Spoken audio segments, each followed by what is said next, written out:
La 8e édition de la Sunday Ride Classic marque une nouvelle étape dans l'audience de cette manifestation du sud de la France en réunissant tout le monde de la moto. Mais le mieux est de découvrir ensemble toutes les composantes de ce succès. Je trouve ça exceptionnel, c'est vraiment l'esprit est magique.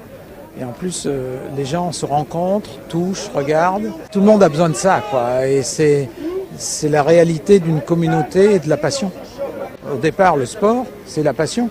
Et là, il y a l'évolution et l'évolution du temps. Je disais à Stéphane Clerc qu'il y a certainement un phénomène que les gens ont pris conscience que le circuit était à nouveau ouvert au public avec le bol d'or. Ce qui fait que l'information a circulé et que les gens viennent, quoi. Et c'est très bien pour Jean-Pierre qui a donné depuis de longues années et j'espère qu'il sera récompensé à la mesure de l'énergie qu'il y a mis.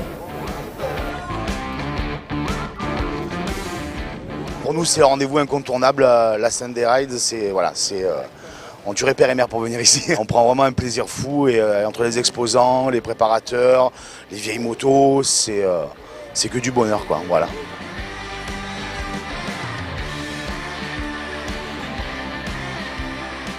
La SRC, c'est aussi des démos et roulages de motos de série sur la très belle piste de 5,8 km du Paul Ricard. En piste ou dans les paddocks, on fait revivre ces machines qui ont écrit le renouveau de la moto en France dans les années 70. Toute la famille est là, c'est une belle concentration, on voit de belles motos, c'est très agréable.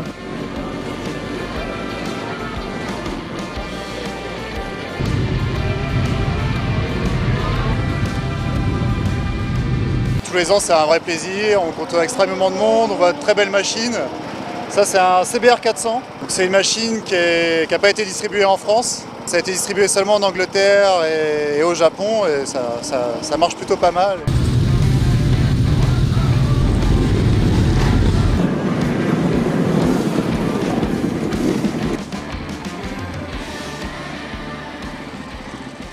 Là, je roule avec une petite 600 monocylindre qui est strictement de série. C'est une des plus petites motos de la série, je pense, en cylindrée et en puissance normale. 86. Et on vient depuis 8 ans, depuis le tout début. Et on est là, on est fidèles.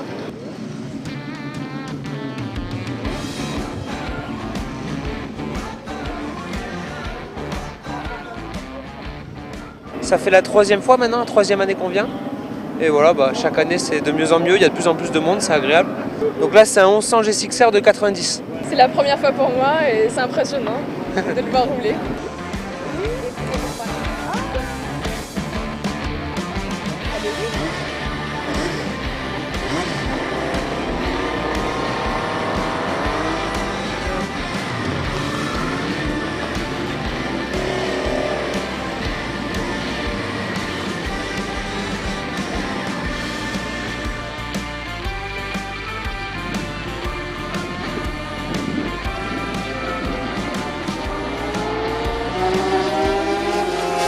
CGP réunit des motos de Grand Prix 250 et 350 cm3 des années 80, avant 1984, sous la houlette d'Éric Sol, ancien vainqueur de GP.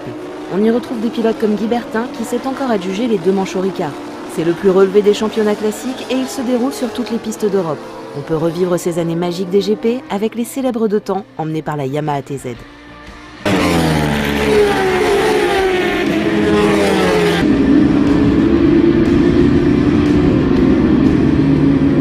La SRC, c'est aussi l'ouverture du championnat d'Europe classique qui met en piste des motos jusqu'en 1985 avec différentes catégories. Un plateau toujours aussi riche et qui monte chaque année en performance. Ambiance totalement phénoménale.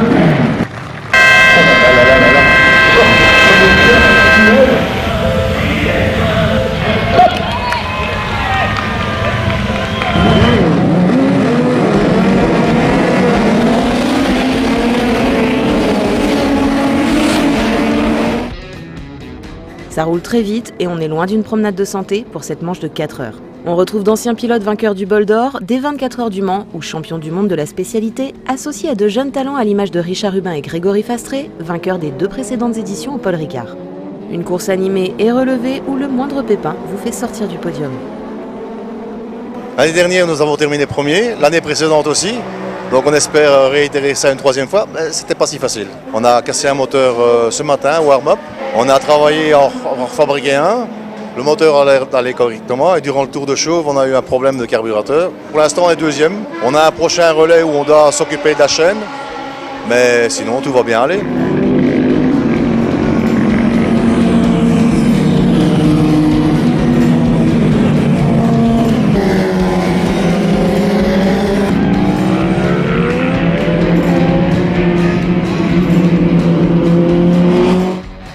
On remarque de nouveaux arrivants cette année, comme le Japoto Club avec une superbe CB 1100R Japoto qui va terminer 5e au général et sur le podium de sa catégorie.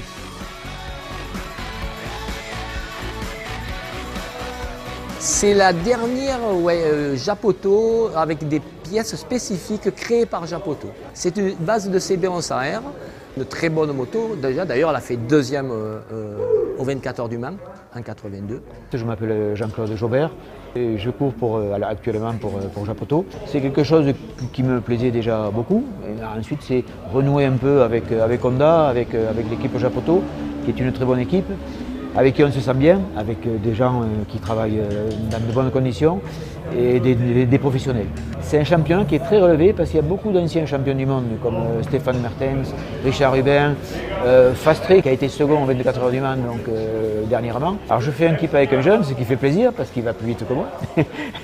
C'est un jeune qui est sérieux, qui roule bien, qui est sympathique, avec qui je m'entends bien. C'est très intéressant car il a énormément d'expérience. Et je peux compter sur lui, j'ai entièrement confiance en lui.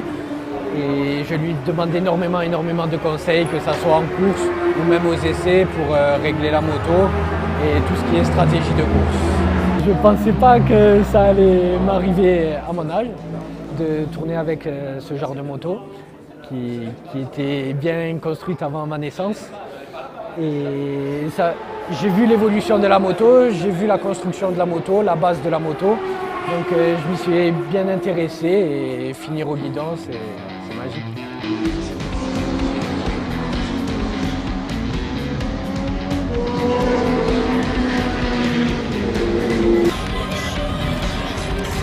Ça va être le 4 sur le Pierre.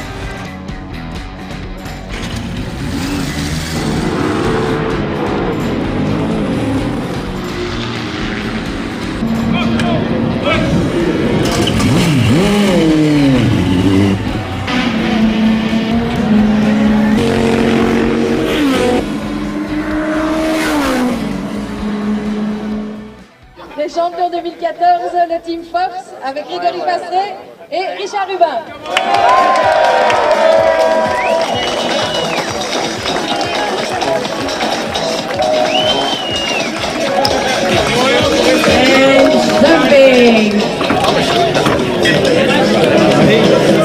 Une super moto, une super équipe, j'ai un super équipier, une toute bonne équipe de mécaniciens qui ont pu réagir et ils ont su nous refaire une très bonne moto pour nous permettre de gagner cette course. C'est sûr que moi j'ai pas mal d'expérience et puis mon équipier il a encore prouvé la semaine dernière que ça va tout vite et puis voilà. La semaine dernière au 24 heures du Mans, vous avez fait un bon résultat, non? Ouais, non, super bien, on a 2e, je pense, comme vous avez pu voir. Hervé était très content, Hervé Moineau, le team manager. Toute l'équipe aussi était super contente et ici on fait une victoire, c'est pas plus mal.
On peut même rouler en baptême piste derrière les champions. Tout va comme sur des roulettes pour le public. Un lieu de passion et d'échange qui va bien au-delà du seul phénomène classique.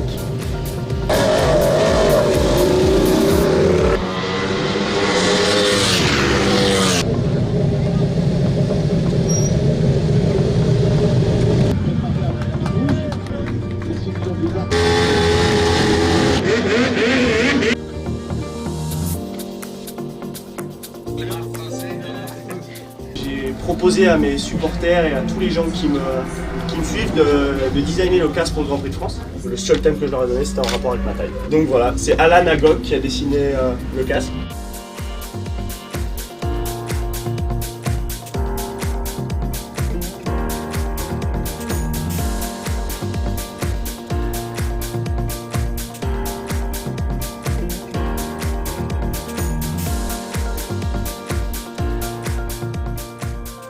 Cette année, 15 marques étaient présentes dans le Village Expo et de nombreux équipementiers et accessoiristes. On pouvait y faire son marché, mais aussi essayer plus de 50 motos, principalement néo-rétro, mais aussi les dernières nouveautés mises à disposition par les marques.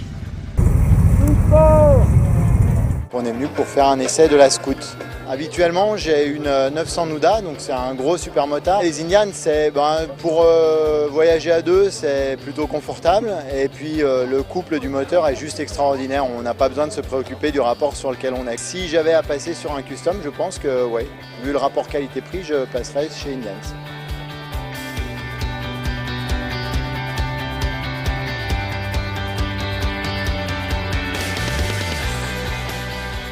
C'est aussi un espace préparateur avec des cafés raceurs et quelques machines d'exception comme la Brau supérieure.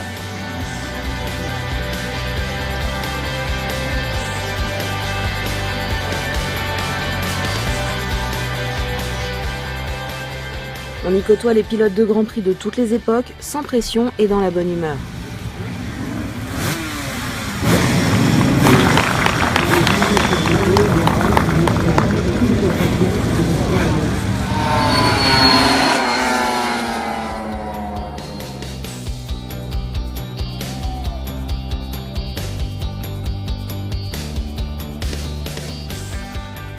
Vous êtes venu à la SRC uniquement pour voir Zarco? Non, voir un peu tout. Zarco aussi. En partie, oui. En premier lieu, oui, pour le voir.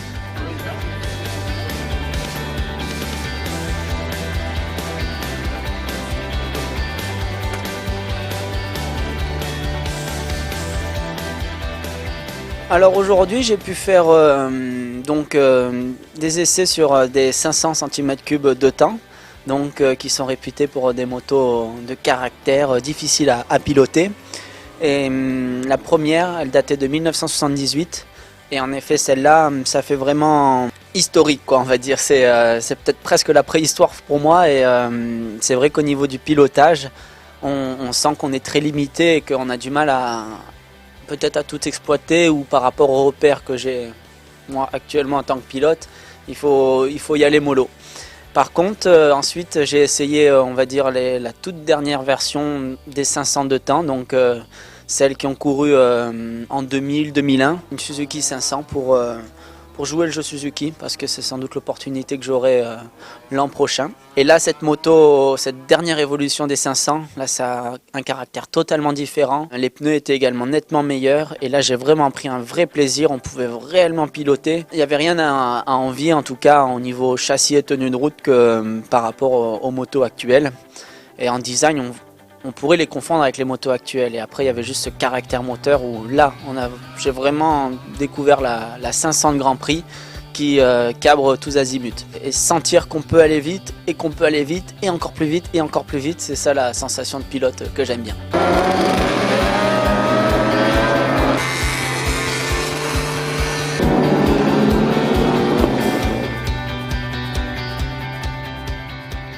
Chez Honda, quelques belles motos SP1 et SP2, mais aussi une 750 NR, une vitrine de la technologie Honda et la seule moto avec piston ovale et 8 soupapes par cylindre.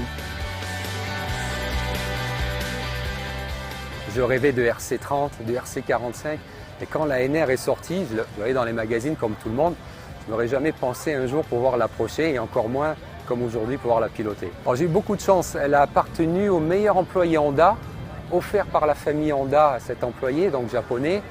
qui a eu la gentillesse de bien vouloir me la vendre il y a quelques années. C'est vrai que ce rayonnement d'Honda, notamment en endurance, et ces beaux grands prix, toute cette passion fait que elle m'anime encore et toujours. La SRC est bien sûr un rendez-vous incontournable pour de nombreux clubs qui font leur parade en piste. Quelques tours du Paul Ricard, cela ne s'oublie pas.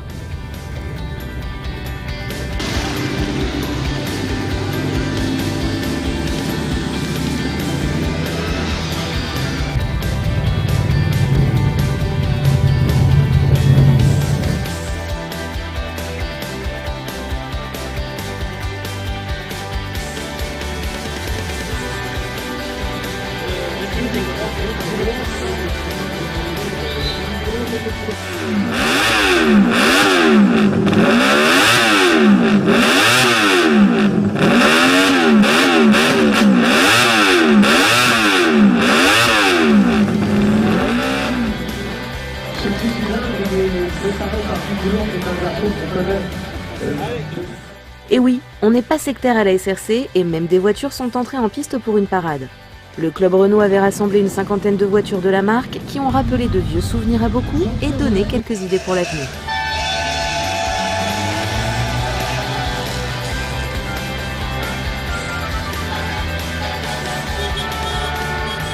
C'est un moment très agréable, très sympathique. Déjà parce que ça permet de découvrir le circuit du Castellet. Et puis après, c'est un moment de rencontre. Et c'est vrai que ça, c'est presque le moment le plus important. Tout à l'heure, je disais à mon fils, ça c'était avant, mais c'était des voitures qui ont marqué leur temps et qui sont encore là pour nous faire un véritable régal des yeux, quoi. On sourit tous parce qu'on est vraiment dans un moment de plaisir.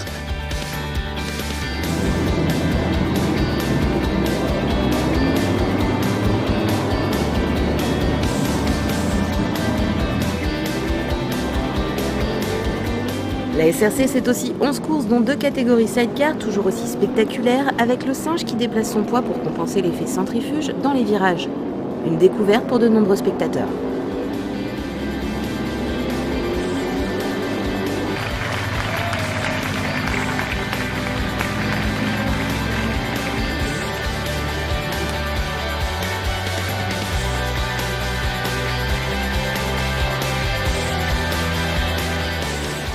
La SRC, ce n'est plus seulement le rassemblement de motos anciennes, c'est un salon avec des essais, des courses, des parades, des clubs, des démonstrations, un village avec bourse, des pilotes de GP actuels et anciens et des animations originales.